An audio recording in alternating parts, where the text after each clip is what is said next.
श्री गणेशाय नमः. श्री स्वामी समर्थ. आज आपण सुंदरकांडातला 24वा सर्ग वाचूया. पतिविरहाच्या दुःखाने व्याकुळ झालेली सीता पुन्हा विलाप करू लागली, कारण राक्षसराज रावणाने उच्चारलेली अप्रिय वचने तिला आठवली. ती आठवताच वनात सिंहाच्या पंजात सापडलेल्या गजराजाच्या कन्येप्रमाणे ती भयभीत झाली. राक्षसींच्या घोळक्यात बसलेल्या त्या सीतेला त्या राक्षसींनी कठोर वचने उच्चारून वारंवार धमकावले होते. रावणानेही अपशब्द उच्चारले होते. त्यामुळे व्याकुळ झालेली ती भीरू स्वभावाची सीता निर्जन आणि निबिड वनात वाट चुकलेल्या एखाद्या अल्पवयीन बालिकेप्रमाणे विलाप करू लागली. ती म्हणाली, संत म्हणतात ते खरे आहे की वेळ आल्याशिवाय कुणालाही मृत्यू येत नाही. म्हणूनच तर अशा प्रकारे धमक्या मिळूनही माझ्यासारखी पुण्यहीन नारी क्षणभर तरी जिवंत राहू शकते. माझं हे हृदय दुःखाला आचवलं आहे आणि अनेक दुःखांनी भरलं आहे. तरी देखील पहा किती स्थिर आहे. म्हणून वज्राच्या आघातानं पर्वत शिखराचे तुकडे होतात, तसे आज त्याचे झाले आहेत. मी या दुष्ट रावणाच्या हातून मारली जाईन. असं खरं म्हणजे रावणाच्या हातून मारलं जाण्यापेक्षा आत्महत्या परवडली आता. त्यामुळं कोणतंही पातक लागणार नाही. काहीही झालं तरी ज्याप्रमाणे ब्राह्मण एखाद्या शूद्राला वेद मंत्राचा उपदेश देत नाही, त्याप्रमाणे मी या राक्षसाला माझ्या हृदयातला प्रेमभाव देऊ शकणार नाही. अरे रे लोकनाथ, भगवान श्रीराम इथं येण्यापूर्वीच हा दुष्ट राक्षस राज निश्चितपणानं आपल्या तीक्ष्ण शस्त्रांनी माझ्या अंगोपांगाचे तुकडे तुकडे करून टाकील. ज्याप्रमाणे एखाद्या शल्यचिकित्सक एखादं गर्भस्थ बालक अडलं तर त्याचे तुकडे तुकडे करतो, त्याप्रमाणे इंद्रानं दितीच्या पोटातल्या बालकाचे 49 तुकडे करून टाकले होते. त्याप्रमाणे रावण लवकरच माझे तुकडे तुकडे करील. मी मोठी अभागिनी आहे. माझ्या पुढं उरलेली ही 2 महिन्यांची रावणदत्त मुदत आता लवकरच संपून जाईल. राजाच्या कारागृहात कैद असलेल्या आणि रात्रीच्या शेवटच्या प्रहरी फाशीची शिक्षा अंमलात यायची असलेल्या अपराधी चोराची जी अवस्था झालेली असते, तशीच दुःखद अवस्था माझ्या वाट्याला आली आहे. रामा, लक्ष्मणा, सुमित्रा माते, राजजननी कौसल्ये, धावा. माझ्या जननींनो धावा. ज्या प्रकारानं वादळात सापडलेली नौका महासागरात बुडून जाते, त्या प्रकारे आज ही मंदभागिनी सीता प्राणसंकटाच्या वादळात सापडली आहे. माझ्या पायीच त्या मृगरूप धारण केलेल्या जीवाकडून ते 2 वेगवान राजकुमार मारले गेले असावेत. ज्याप्रमाणे विजेच्या लोळानं 2 श्रेष्ठ सिंह मारले जावेत, तशी अवस्था त्या 2 भावांची झालेली असणार.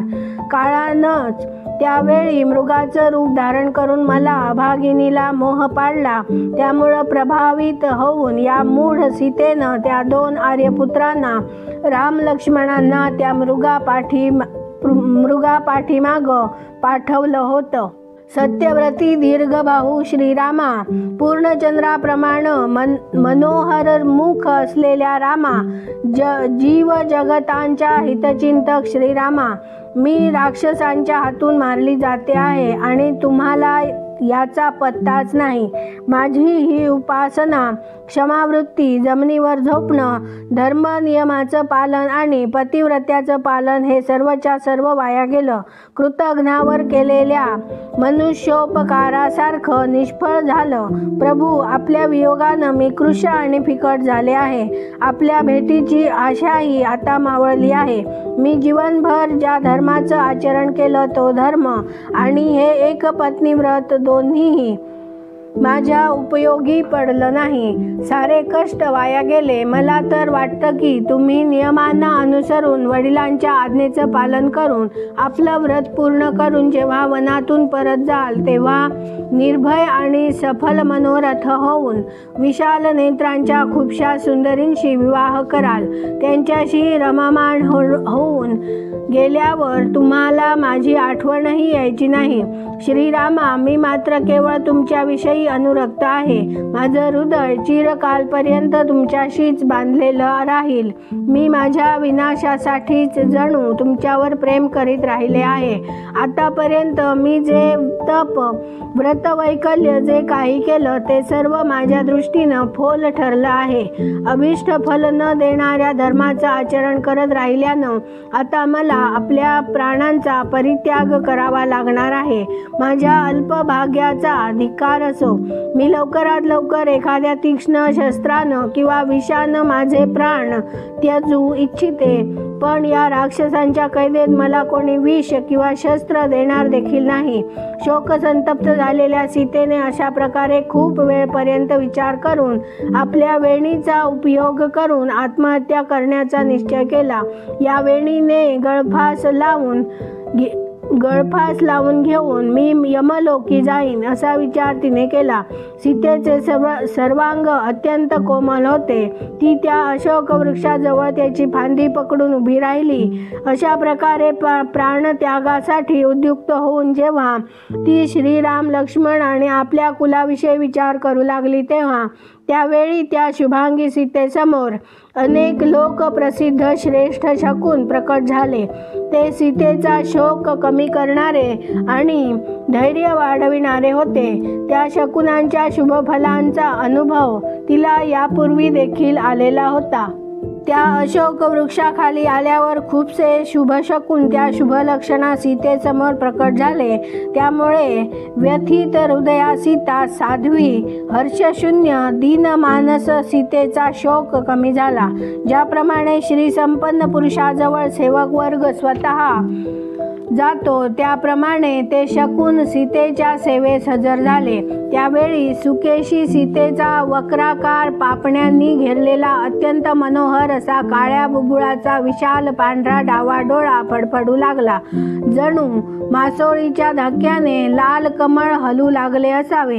त्याबरोबरच तिचा सुंदर प्रशंसित असा गोलाकार मोठा बाहूही स्फुरण पाहू लागला.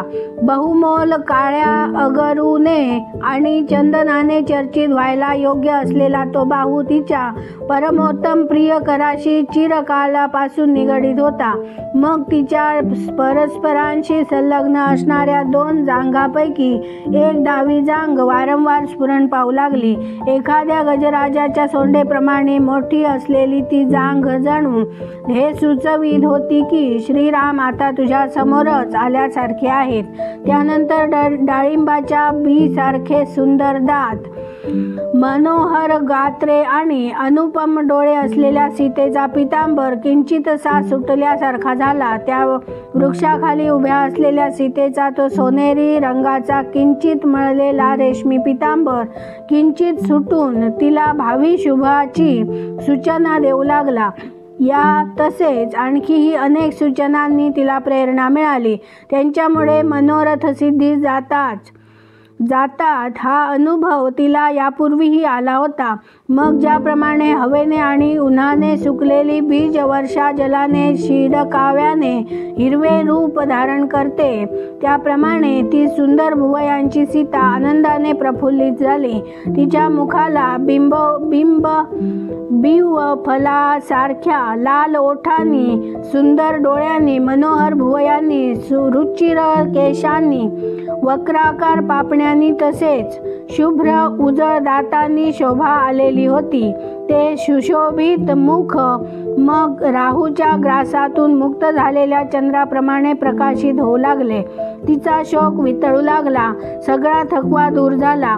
मनस्ताप शांत झाला आणि हृदय हर्षाने प्रफुल्लित झाले. त्यावेळी आर्या सीता शुक्ल पक्षात उगवलेल्या शीतरश्मी चंद्राचे सुशोभित झालेल्या रात्रीप्रमाणे आपल्या मनोहर मुखाने अद्भुत शोभायमान होऊ लागली. पराक्रमी हनुमानाने सीतेचा विलाप, त्रिजटेच्या स्वप्नांचा वृत्तांत तसेच राक्षसींचा धाकदपटशा हे सारे प्रसंग व्यवस्थितपणे पाहिले व त्यांचे सर्व बोलणे ऐकले.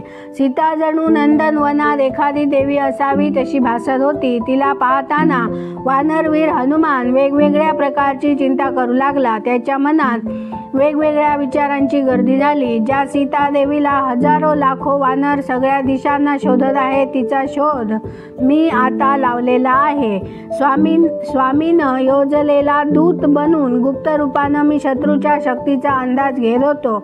याच धोरणानं मी राक्षसांच्या तारतम्याचं, यापुरीचं तसंच राक्षसराज रावणाच्या प्रभावाचं देखील निरीक्षण केलं. सीतादेवी असीम प्रभावशाली असलेल्या तसेच सर्व जीवांवर दया करणाऱ्या भगवान श्रीरामांची पत्नी आहे. ती आपल्या पतिदेवाचं दर्शन घडावं म्हणून तळमळते आहे. तसंच तिचं सांत्वन करणं आवश्यक आहे. तिचं मुख पूर्णचंद्रासारखं मनोहर आहे. यावेळी तिच्या दुःखाला पारावार राहिलेला नाही. यापूर्वी असं भयंकर दुःख तिला कधीही सोसावं लागलं नाही. तेव्हा आता तिला आश्वासित करणं आवश्यक आहे. शोकामुळं ती शुद्धबुद्ध हरवल्यासारखी झाली आहे. जर मी या सती साध्वी सीतेचं सांत्वन केल्याशिवायच निघून गेलो तर माझं इथं जाणं सदोष ठरेल. मी निघून गेल्यावर आपल्या संरक्षणाचा काहीच उपाय उरला नाही असं पाहून ही यशस्विनी राजकुमारी जानकी आपल्या जीवनाचा शेवट करून टाकील. पूर्णचंद्राप्रमाणे मनोहर मुख असलेले महाबाहू श्री रामचंद्र देखील सीतेच्या दर्शनासाठी उत्सुक आहेत. ज्याप्रमाणे सीतेची वार्ता देऊन त्यांचं सांत्वन करणं उचित आहे, त्याचप्रमाणे सीतेलाही त्यांचा संदेश कळवून तिचं सांत्वन करणं उचित ठरणार आहे. परंतु राक्षसींच्या समोर हिच्याशी बोलणं माझ्या दृष्टीनं योग्य नाही. अशा अवस्थेत हे काम कसं पार पाडावं याचा निश्चय करणं माझ्या दृष्टीनं सर्वात मोठी अडचण आहे. जर ही रात्र संपण्याच्या आत मी सीतेचं सांत्वन करू शकलो नाही तर ती सर्वथैव आपल्या जीवनाचा परित्याग करील यात शंकाच नाही.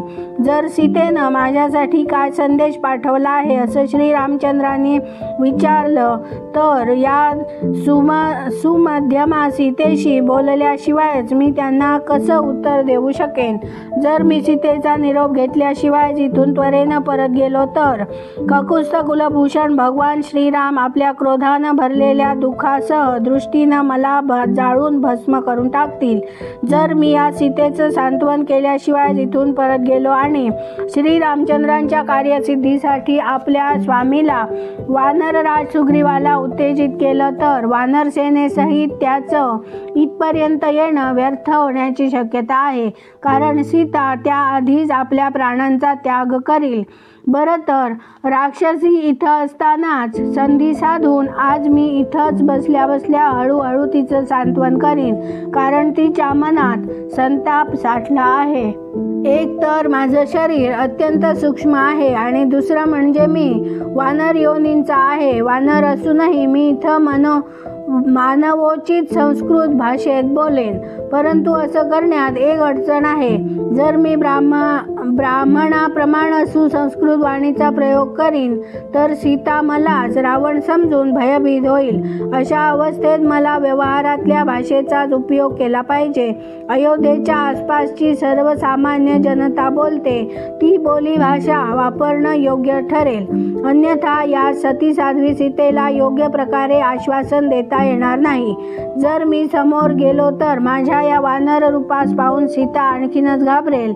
माझ्या मुखातून मानवी भाषा ऐकून जिला राक्षसांनी भयभीत केलं आहे ती आधीच घाबरलेली सीता आणखीनच घाबरेल. मनात भय उत्पन्न झाल्यावर ही विशाल लोचना मनस्विनी सीता मलाही इच्छेला येईल ते रूप धारण करणारा रावण समजूनच जोरजोरात किंचाळू लागेल. इथे 24वा सर्ग पूर्ण झाला. उद्या आपण 25वा सर्ग वाचूया. आवडल्यास लाईक, शेअर, सबस्क्राईब करा. बेल आयकॉन क्लिक करा. कमेंट करून आपले विचार नक्की कळवा. धन्यवाद. जय जय श्रीराम.